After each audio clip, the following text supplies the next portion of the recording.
देखिए, मैं पिछले महीने एक हफ्ता बिहार रुक के आई थी और मैं खुद हैरान थी। पटना साहिब में क्षेत्र में रही, विधानसभा में रही।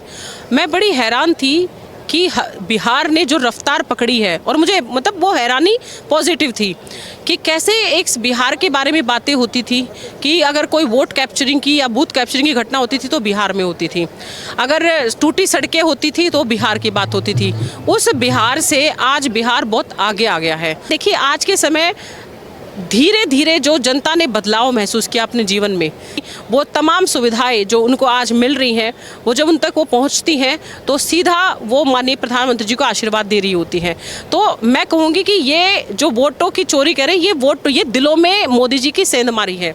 जहाँ तक विपक्ष नहीं पहुँच रहा, वो वोटों की बात कर रहे हैं, मोदी जी तो दिलों में बैठे हैं। अब वहाँ तक कैसे पहुँचेंगे, मुझे लगता है विपक्ष को इस पर सोचना चाहिए। मैं खुद वहाँ जब प्रवास पे रही, महिलाओं से मेरी लगातार बात हुई। अगर आप कहेंगे तो मैं वो फोटो वीडियो सब आपको शेयर कर दूंगी। इसमें जब मैंने बात की तो महिलाओं का जो रुझान था, जैसे ही माननीय प्रधानमंत्री जी के नाम ले रहे थे, काम की बात कर रहे थे, जो आशीर्वाद महिलाएं वहाँ पर दे रही थी और जो और युवा वर्ग दे रहे थे, जब पटना के लोग अब तुरंत जेपी गंगा पथ को पकड़कर पटना साहिब के लोग पटना पहुँचते हैं तो दिल से वो मोदी जी का धन्यवाद करते हो, तो दिल से वो जेडीयू का धन्यवाद करते हैं। और ये मैं ही नहीं, आप जैसे पत्रकार भी ये महसूस कर रहे होंगे कि क्या बिहार था और आज कहाँ बिहार जो है बढ़ रहा है। मैं ये नहीं कह रही कि कब सारे काम पूरे हो गए, चुनौतियां हैं। महिला सुरक्षा भी एक मुद्दा है जो आपने गिनाया, अभी रोजगार का भी मुद्दा है।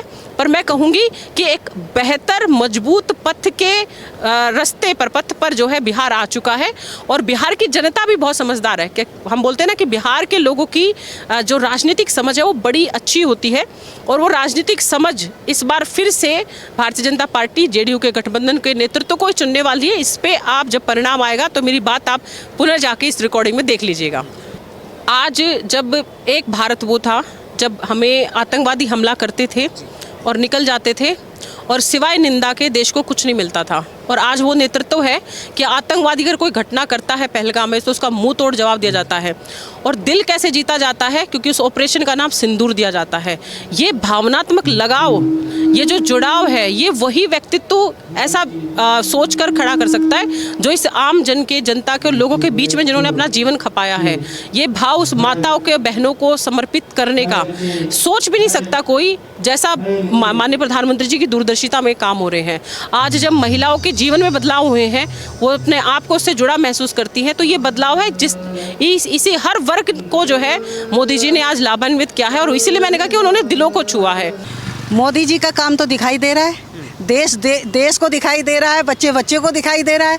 मोदी जी ने तो काम किया है। अगर ये 47 में मोदी जी आ जाते तो आज देश कुछ और होता।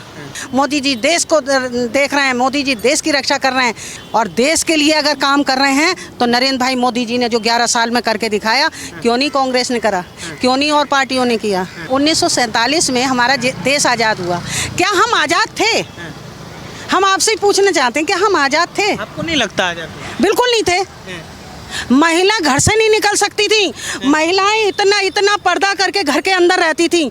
आज उन्होंने कहा कि कंधे से कंधा चलाकर अगर आप महिलाओं को लेके चलेंगे, कंधे से कंधा मिलाकर अगर महिलाएं हमारे साथ चलेंगी तो हम सशक्त होंगे, क्योंकि नारी जहां पूजी जाती है वहीं पे देवता निवास करते हैं। अच्छा, आपका शुभ नाम क्या हुआ? मेरा नाम सीमा गुप्ता। अच्छा, ये बताइए मोदी जी को लेकर क्या कहेंगे, जिस तरह से उन पे जो आरोप लग रहे हैं कि वोट चोरी का जो आरोप लगा है। मैम रुके रहिए आप, तो क्या कहना चाहें, क्या मोदी जी वोट चोरी करते हैं? जी, मोदी जी जैसा काम तो कोई कर ही नहीं रहा है। मोदी जी कभी चोरी कर ही नहीं सकते हैं। जो औरतों की इज्जत करते हैं, जो औरतों के लिए घर बनवा के देते हैं, जो औरतों का मान सम्मान करते हैं, वो खुद झाड़ू लगाते हैं, खुद सफाई करते हैं, तो वो कभी चोरी नहीं कर सकते। वो हमेशा अच्छी बातें ही बताते हैं, कभी भी चोरी नहीं कर सकते।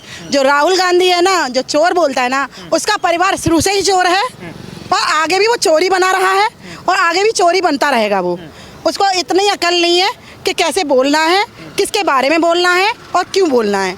मोदी जी के लिए जो वो बोल रहा है अपशब्द, वो गलत बोल रहा है। उनकी माता जी के लिए भी गलत बोला उसने, तो वो भी ठीक नहीं बोला था उसने।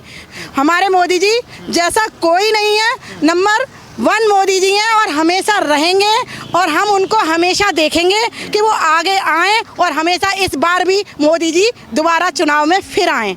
हम ये चाहेंगे कि हमेशा हमारे साथ मोदी जी खड़े रहें हमेशा। हम उनकी इतनी रिस्पेक्ट करते हैं और आगे भी करते रहेंगे और हम उनको ही चाहेंगे कि वो हमेशा चुनाव में आएं और हमेशा प्रधानमंत्री। अच्छा, आपका क्या नाम? मेरा नाम बबीता राजपूत है। अच्छा, आप क्या कहेंगे मोदी जी को लेकर? राहुल गांधी कह रहे हैं कि वोट चोर हैं मोदी जी, चुनाव आयोग के साथ वोट चोरी करते हैं। क्या आपका वोट चोरी हुआ है? क्या कहेंगे मोदी जी को लेकर? हमारा कभी वोट चोरी नहीं हुआ। इनफैक्ट किसी का भी वोट चोरी हुआ ही नहीं था कभी। ये सिर्फ अफवाह है, पार्टी को गिराने के लिए, नाम बदनाम करने के लिए। वो जो करना चाहते हैं वो कभी नहीं हो सकता। वो जितना भी कीचड़ उछालेंगे, वो कमल है ना, वो कमल खिल के ही रहेगा। हमारे मोदी जैसा कोई नहीं और हर हर मोदी और घर घर मोदी। जब हमारी बेटियों की वो रक्षा कर रहे हैं, हमारी बुजुर्ग माताएं कहीं भी मिल जाती हैं, उनके वो पैर इस चरण स्पर्श करते हैं। उन्होंने अपनी झाड़ू पकड़ी, आज हमें भी अच्छा लगता है। देखिए, किसी समय ऐसा था कि झाड़ू पकड़ने में अगर छू भी गई तो बड़ा लगता था, अरे भाई जाके नहाना पड़ेगा। आज तो नहीं नहाना पड़ता है, आज तो हम खुद झाड़ू लगाते हैं। मेरी गली के अंदर वो आती है झाड़ू लगाने, मैं उससे झाड़ू पकड़ती हूँ और मैं ये कहती हूँ कि नहीं, तू साइड हो बेटा, मैं खुद झाड़ू लगाऊंगी अपने आगे। कम से कम मैं ज़्यादा नहीं तो अपने आगे लगाने की कोशिश करती हूँ, मुझे शर्म नहीं आती। नहीं तो पहले क्या था कि मेरी सास कहेगी, अरे झाड़ू वाली से छू गई है तू, अरे तूने ये कर दिया। तो हमें अब स्वतंत्रता नहीं नज़र आ रही है क्या? ना तो तरह से स्वच्छ भारत देखी है, ना जात देखी है, ना पात देखी है, सबको एक कैटेगरी में ला के खड़ा किया है उन्होंने। चाहे छोटा हो, चाहे बड़ा हो, चाहे बीच का हो, सबको कॉमन तरीके से ला के खड़ा कर दिया। यही देश के लिए ज़रूरत है और मोदी जी की ही ज़रूरत है। हम मोदी जी को सलाम करते हैं, हमेशा ऐसे ही बढ़ते रहें और औरतों के लिए हमेशा ऐसे ही खड़े रहें। हमें बस यही चाहिए कि मोदी जी हमारे हमेशा रहें। हम उनके बर्थडे पे बस यही उनको शुभकामनाएं देते हैं कि मोदी जी हमारे हमेशा हमारे साथ रहें और हमारी शुभकामनाएं उनके साथ हैं। तेजस्वी यादव को जानती हैं आप? लालू यादव के बेटे हैं वो। तेजस्वी यादव को हैं क्या? उनके पापा आज कहाँ थे? मंत्री रहते हुए उन्होंने कितने घोटाले किए, उनकी माता जी के घोटाले सब जग जाहिर हैं, सबको मालूम है। तो तेजस्वी यादव क्या सपना देख रहे हैं? आज की महिला अपने बच्चों को पढ़ाती है, अपने परिवार को पढ़ाती है, एक घर छोड़ के दूसरे घर जाती है, वो दूसरा घर बनाती है, दो घर बनाती है महिला। तो महिला का आशीर्वाद सदा निर्भर रहता है। महिलाओं अपने घर के इष्ट देवता को उससे आशीर्वाद ले और वो आशीर्वाद नरेंद्र भाई मोदी को दे, जिनका 75वां जन्मदिन हम खुशियों से मना रहे हैं। गली गली में जाके मनाते हैं। जब जाते हैं ना तो हमारी सहेलियाँ कहती हैं, अरे मोदी जी का जन्मदिन है, हम अपना भी मना लेते हैं, आ जाओ। तो मोदी जी के बहाने हम लोग भी इंजॉय कर रहे हैं और सभी महिलाएँ आज स्वतंत्र हैं।